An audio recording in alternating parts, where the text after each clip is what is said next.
Oh, you scared me. Where have you been? I was out. Out? Is that all you can say?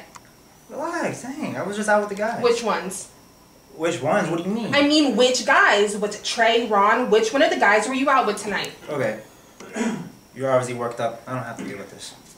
That's what I thought. And what is that supposed to mean?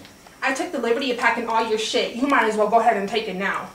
What? What the hell is that? I was only out for a little bit. You can't even answer a simple question, so get your shit and get out of here. Trey, okay? I was out with Trey.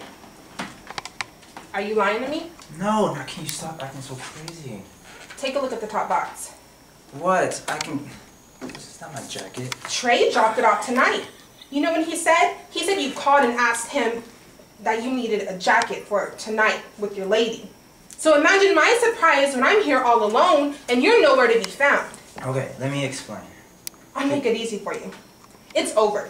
Whoever it is you have on the side, I hope you're happy with them because you and we're done. Maya, stop. I'm going for a walk. I strongly suggest that you and all your shit aren't here by the time I get back.